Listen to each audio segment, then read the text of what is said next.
கர்த்தருக்கு என்று வெறுக்காதவன் அவர் சீஷனா இருக்க மாட்டான். ரைட்டா? தன் ஜீவனை ஒரு பொருட்டா ஒருத்தர் நினைச்சான் அப்படின்னா அதை அவன் சம்பாதிக்க நினைச்சாலும் அவன் இழந்துருவான். என் நிமித்தமாய் தன் ஜீவனை இழக்கணும் அதை காத்துக்கொள்வான் அப்படின்ற.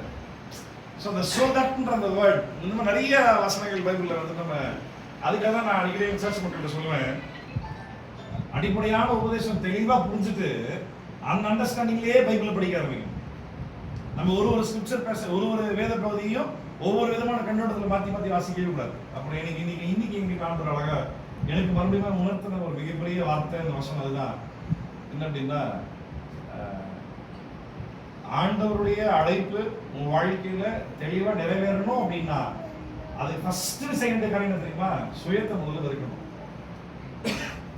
எனக்கு என் உயிர் என் வாழ்க்கை நான் இல்ல அந்த நானுன்றது முதல்ல எனக்கு ரொம்ப ஃபேமஸான எனக்கு ரொம்ப பிடிச்ச வசனம் அப்படின்னா 2 Corinthians 3:5 பவுல் சொல்லுவாரு, எங்களை குறித்து ஏதாயிலும் ஆகும் என்பது போல நாங்கள் யோசிக்கிறதற்கு நாங்கள் எங்களாலே தகுதியானவர்கள் அல்ல.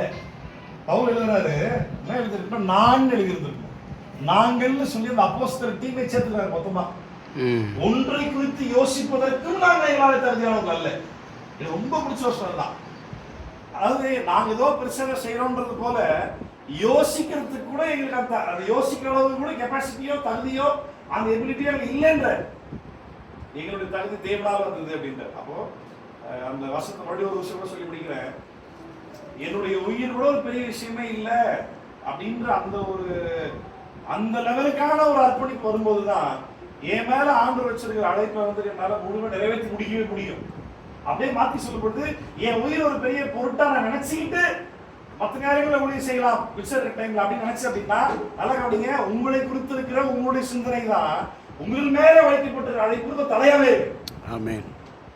புரியுதா?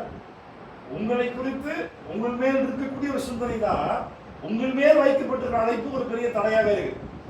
அகைன் பேசிக் அதுதான். நாங்களாம் ஒண்ணுமே இல்லாதது எல்லாமே நீங்க தான்.